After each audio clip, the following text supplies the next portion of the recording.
Hello guys, क्या हाल है सबके। क्या चल रही दिवाली। तो भाई थोड़ा वायरल वायरल भी हो रखा है, तो उसको तो कुछ कर नहीं सकते। बट या let's do the recording. Okay, तो आज का हमारा ऐसे 240। ठीक है, थोड़ा गला थोड़ा ख़राब है तो थोड़ा सा प्लीज़ वो मैनेज कर लेना, दैट्स इट। ओके, हाँ।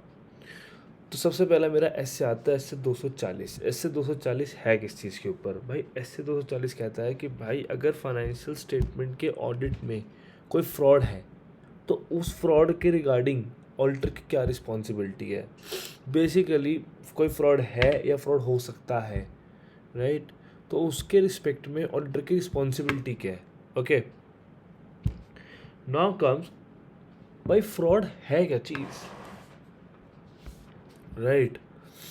अब फ्रॉड है क्या चीज़? देखो देखो, एक होती है गलती, ठीक है गाइस, एक होती है गलती और एक होता है जानबूझ के करी हुई चीज़, ठीक है। अब अगर कोई एक इंटेंशनल एक्ट है, राइट, कोई भी करेगा वो, बाय वन और मोर इंडिविजुअल, दो चार विद गवर्नेंस, एम्प्लॉय या थर्ड पार्टी, जिसमें चोरी है या कुछ भी है ताकि तुम्हें अनजस्ट या इलीगल एडवांटेज मिल सके। लीगल एडवांटेज में दिक्कत नहीं है, प्रॉब्लम क्या है कि तुम्हें इलीगल एडवांटेज मिल सके, मिल जाए, वहाँ प्रॉब्लम है। अब होता क्या है, अब ऑडिटर के ऊपर जिम्मेवारी आ जाती है इस चीज़ की कि भाई ऑडिटर साहब आप बताओ फाइनेंशियल स्टेटमेंट्स के देख के कहीं उसमें कुछ गड़बड़ तो नहीं लग रही है आपको। तो उसमें क्या होगा देखो, अब दो तरह की, अब कोई भी ऐसी फाइनेंशियल, अगर मैं फाइनेंशियल स्टेटमेंट्स खोलता हूँ तो उसमें से दो दो ही तरह की गलतियाँ पकड़ सकता हूँ। पहली आएगी फ्रॉडलेंट फाइनेंशियल रिपोर्टिंग और दूसरी आएगी मिस एप्रोप्रिएशन ऑफ एसेट्स। क्या भाई, कोई चीज़ करी कैसी गई और दिखाई कैसी गई, ठीक है। हो तो बहुत कुछ गया पर दिखाया कुछ भी नहीं, या कम दिखाया, अधूरा दिखाया। दूसरा होता है मिस एप्रोप्रिएशन ऑफ एसेट्स, कि एसेट ले गया वो, कोई भी एम्प्लॉय आया काम करता था ले गया एसेट, बुक्स में दिख रहा है सब कुछ हो रहा है बट एसेट एक्चुअल में है ही नहीं। ओके, हाँ। तो कोई भी बेसिकली इंटेंशनल मिसस्टेटमेंट या फ्रॉड जो है वो करेगा क्यों? Okay, just give me a second guys, just give me a second, put it on D, yes. Okay, now अब कोई भी जो है वो फ्रॉड करेगा क्यों? फर्स्ट थिंग इज कि भाई इंसेंटिव या प्रेशर है कमिट करने के लिए, क्या? Fraudulent financial reporting and miss appropriation of assets, right. Basically या तो कुछ इंसेंटिव मिलेगा या प्रेशर है, भाई ये करना ही पड़ेगा। सीनियर मैनेजमेंट प्रेशर कर देते कभी कभार जूनियर एम्प्लॉय को कि भाई ये एंट्री ऐसे घुमा दे, राइट। तो वो केसेस भी होते हैं। तो in either it can be incentive और it can be pressure. Okay, then दूसरा क्या है, perceive opportunity may exist when individual believes कि इंटरनल कंट्रोल तोड़ा जा सकता है। भाई देखो, हर कोई पानी है, जगह दोगे बहेगा, ठीक है। तो बेसिकली क्या है कि अपॉर्चुनिटी अवेलेबल है, कि जहाँ पे एक फॉर एग्जांपल मैं बताता हूँ तुमको, एक बंदा है, राइट। ये एक इंटरनल कंट्रोल लगाया हमने कि भाई यहाँ से यहाँ जाना है, अगर ए से बी पे जाना है तो तुम्हें जो है ये चेक है, इस गेट को पार करके जाना पड़ेगा, ठीक है। अब एक बंदा आता है, वो कहता है मैं यहाँ से क्यों जाऊँ, जब एक ये रास्ता है, नीचे सुरंग जा रही है, मैं यहाँ से जा सकता हूँ। तो इंडिविजुअल लगता है भाई एक अपॉर्चुनिटी है, जा सकता हूँ, तो जाएगा। Okay, then individual may be able to rationalize committing a fraudulent act. Basically होता क्या है कि वो कहता है कि यार तो ये तो नॉर्मल है, तो करना चाहिए। जैसे फॉर एग्जाम्पल तुम जैसे ऑफिस में होते हो तो लोग बोलते हैं यार मेरी सैलरी बहुत कम है यार, तो कंपनी में इतना काम कर रहा हूँ, कंपनी में नहीं, तो मैं ऐसे अपने पैसे बनाऊंगा, ठीक है। तो बेसिकली एक एटीट्यूड होता है बंदे का, एक करेक्टर ऐसे सेट हो जाता है, एथिकल वैल्यूज होती हैं जो अलाउ करते हैं कि भाई जानबूझ के मैं ये काम कर रहा हूँ। ओके, ठीक है। No what are the objectives of auditor? Auditor के ऑब्जेक्टिव क्या होते हैं कि भाई बेसिकली मुझे आइडेंटिफाई और असेस करना है ROMM in financial statement due to fraud. दूसरा, मुझे सफिशिएंट एप्रोप्रिएट ऑडिटेड एविडेंस लेने हैं about assessed ROMM due to fraud through designing and implementing appropriate responses. Okay, then अब एक बात बता तुमको, मैंने आइडेंटिफाई करा, मैंने असेस भी कर लिया रोमम, ठीक है, मैंने आइडेंटिफाई भी कर लिया और मैंने फिर असेस भी कर लिया रोमम। अब उसके बाद क्या लूँगा मैं, उसके एविडेंस लूँगा, ठीक है। अब एविडेंस के बेस में चेक करूँगा और फिर मैं क्या दूंगा, रिस्पॉन्स दूंगा, राइट। बहुत सिंपल है, बहुत बेसिक है। पहले आइडेंटिफाई करो, असेस करो, ठीक है, फिर एविडेंस लो, उसके बाद फिर एप्रोप्रिएट रिस्पॉन्स दो, ठीक है। Now FFR caused by entities, आ जाता हूँ तुम्हें हाउ। चलो ये तो है कि भाई वो करेगा, वो कर सकता है ये, ठीक है। अब कैसे करेगा, ठीक है। एक होता है कि भाई अब बताना पड़ेगा ना कि कैसे होगा ये काम। देखो सबसे पहले बता दूँ, FFR caused by entities, FFR means fraudulent financial reporting.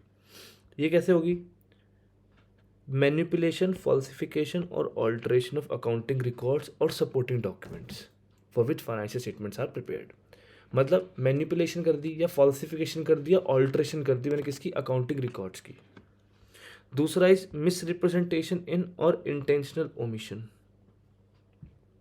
From financial statements of events, ठीक है। मतलब कोई कोई मतलब मैंने मिस रिप्रेजेंट कर दिया। फॉर एग्जाम्पल मैंने जो है एक एक्सपेंस किया, उसको एज एसेट दिखा दिया, रेवेन्यू एक्सपेंडिचर और कैपिटल एक्सपेंडिचर दिखा दिया, ठीक है, या फिर दिखाया ही नहीं, इंटेंशनल ओमिशन कर दी, ठीक है। Then intentional misapplication of accounting principles, मैंने क्या करा, मैंने जानबूझ के ना अकाउंटिंग प्रिंसिपल को गलत मतलब एक इंटेंशनल मैंने मिस अप्लाई कर लिया कि भाई जब फंसेंगे फंसेंगे, अभी छोड़ो, पहले मैं ऐसे कर लेता हूँ, ठीक है गाइस। तो वो चीज़ें हैं, okay. Then comes your what, कि भाई टेक्निक्स कैसे हैं। मतलब मुझे FF फ्रॉडलेंट फाइनेंशियल रिपोर्टिंग करनी है, ठीक है, मैं क्या क्या एक्टिविटी कर सकता हूँ वो ये रही। अब उन एक्टिविटियों करने की क्या टेक्निक है मेरे पास। सबसे पहले मुझे फिक्टिशियस जनरल एंट्री रिकॉर्ड करनी है, particularly close to end of accounting period. दूसरा, मुझे इनअप्रोप्रिएटली एडजस्टिंग एजम्पशंस लेनी है। तीसरा, ओमिटिंग, डिलेइंग और advancing recognition in financial statement, ठीक है। मैंने क्या करा बता दूँ तुमको, मैंने फिक्टिशियस जनरल एंट्री रिकॉर्ड करी। दूसरा, मैंने एडजस्टिंग एजम्पशंस जो है इनअप्रोप्रिएट कर दी। तीसरा, मैंने ओमिट कर दिया, डिले कर दिया या एडवांस कर दिया रिकग्निशन। जैसे कि बताता हूँ तुमको, एक प्लांट है, रुको यार, फॉर एग्जाम्पल एक प्लांट, उसके अंदर एक मशीन बनी 1 करोड़ की, ठीक है, ओके। अब वो बनी कब, 5 अप्रैल को। बुक्स में कब दिखाई गई, 25 मार्च को। अब इससे हुआ क्या, इसने यहाँ पे 180 डेज वाला क्लॉज यूज़ कर लिया और 50% डेप्रिसिएशन क्लेम कर लिया। मतलब जो डेप्रिसिएशन ले सकता था उसका 50% इसने इस पर क्लेम कर लिया। इनकम टैक्स एक्ट बोलता है, राइट। तो उसने कहा एडवांस रिकग्निशन कर लिया, ओके। या फिर हाँ, बात है खर्चा पहले ले आया, that's it, okay. Then comes what, concealing or not disclosing facts that could affect amount recorded in financial statement। Conceal कर लिया, छुपा लिया या डिस्क्लोज नहीं किया। देन कम ऑल्टर कर दिए रिकॉर्ड्स और टर्म्स, या फिर ऐसी कॉम्प्लेक्स ट्रांजेक्शन्स में एंगेज करा कि जो कि इस तरह स्ट्रक्चर हुई कि भाई मुझे फाइनेंशियल पोजीशन ऑफ कंपनी को मिस रिप्रेजेंट करना है।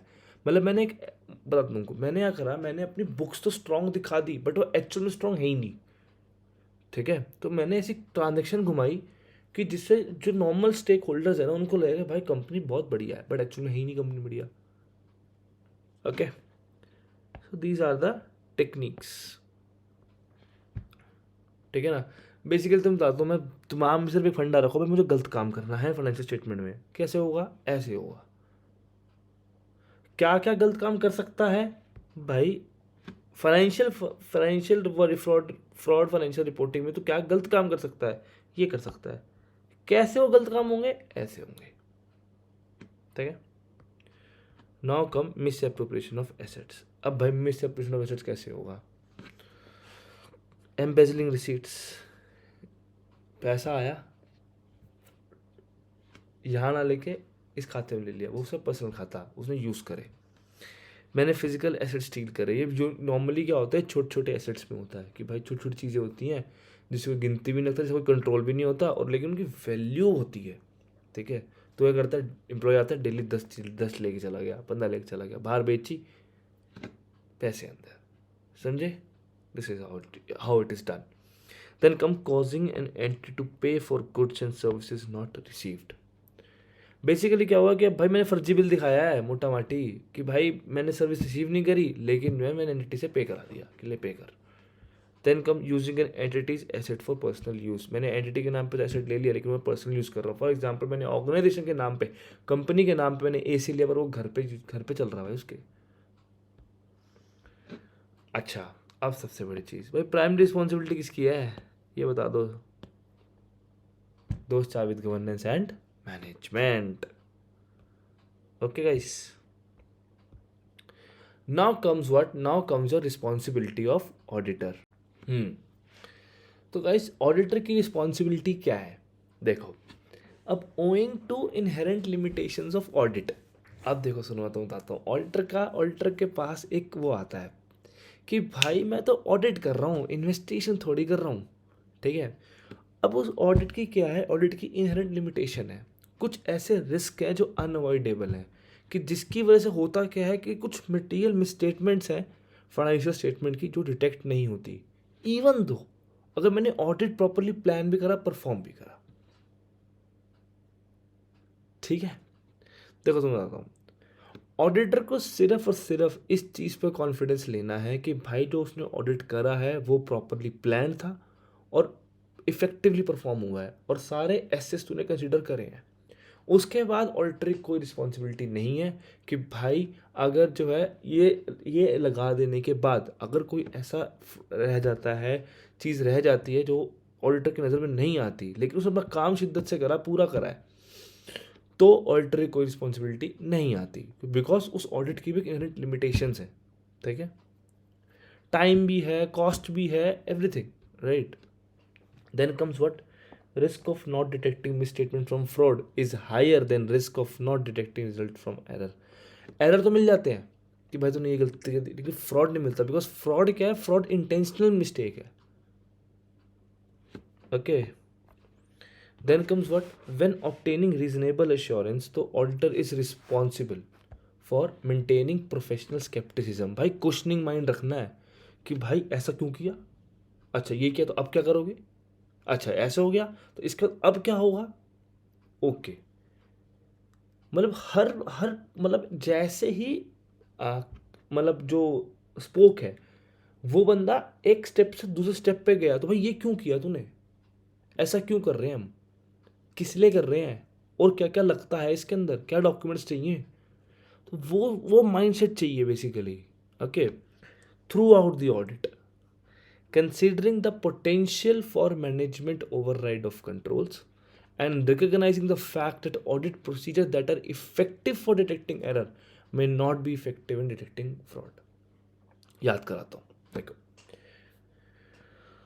जब तुम रीजनेबल एश्योरेंस ले रहे हो, द ऑडिटर रीजनेबल एश्योरेंस लेगा when obtaining reasonable assurance, okay. Auditor की रिस्पॉन्सिबिलिटी क्या है भाई कि भाई तुझे प्रोफेशनल स्केप्टिसिज्म मेंटेन करना है, okay, for maintaining professional skepticism, okay, throughout the audit, obvious बात है। Then comes what? Considering the potential for management override of controls and recognising the fact that audit procedures that are effective may for detecting error may not be effective in detecting fraud, okay. तो basically management override of control का कितना potential है, और उसमें आपको ये भी recognise करना पड़ेगा कि हाँ भाई मेरे जो प्रोसीजर्स हैं वो एरर तो पकड़ने में इफेक्टिव हैं, पर माइट भी इतने इफेक्टिव ना कि वो फ्रॉड पकड़ सकें. Then comes what, why evaluation of fraud risk factors by auditor is necessary. क्यों नेसेसरी है? Why evaluation of fraud risk factor by auditor is necessary. देखो, सबसे पहले तो ऑडिटर इवेल्युएट करेगा कि भाई एक या एक से ज़्यादा फ्रॉड रिस्क फैक्टर्स तो है नहीं प्रेजेंट, वन और more. While fraud risk factor may not necessarily indicate the existence of fraud, they have often been present in circumstances where fraud has occurred and therefore may indicate wrong due to fraud. अब ये abbreviation दिमाग में बिठा लो, FRF fraud risk factor, ठीक है. इस ऐसे में फ्रॉड रिस्क फैक्टर है, बाकी मैं फाइनेंशियल रिपोर्टिंग फ्रेमवर्क कराऊंगा, तो लेट इट बी, हम इसको फ्रॉड रिस्क फैक्टर बोलते हैं. Okay, fraud risk factor may not necessarily indicate कि भाई फ्रॉड होगा ही होगा. Yes, they have often been present in circumstances where fraud had occurred and therefore आपको क्या देगा कि रिस्क ऑफ मटेरियल मिसस्टेटमेंट देगा ड्यू टू फ्रॉड. ओके, तो फ्रॉड रिस्क फैक्टर से आपको क्या पता लग जाएगा, भाई इसका इतना रिस्क है, ठीक है ना. ये गारंटी नहीं कि फ्रॉड हुआ ही हुआ है, उस फैक्टर का इतना रिस्क है भाई. The fact that fraud is usually concealed can make it very difficult to detect. ये तो पढ़ते आ रहा, अभी तक पढ़ ही दिया, बहुत बार पढ़ लिया. Then FRF can not easily be ranked in order of importance. Okay, तो आप इम्पोर्टेंस के बेस पर रैंक नहीं कर सकते, राइट. तो वो पिक्चर क्लियर रखो, क्योंकि सर्कमस्टांस टू सर्कमस्टांस डिपेंड करता है ना. एक अगर ऐसी सिचुएशन हो गई तो ये फैक्टर इंपॉर्टेंट है, ये हो गई तो ये फैक्टर इंपॉर्टेंट है, तो आप कैसे, पैरामीटर्स ये लगे हैं ना, right. Then accordingly the determination of whether a fraud risk factor is present and whether it is to be considered in assessing ROMM of financial statement due to fraud requires the exercise of professional judgment. Sorry. Yes, requires the exercise of professional judgment. भाई professional judgement चाहिए, तब ही हो पाएगा, ठीक है.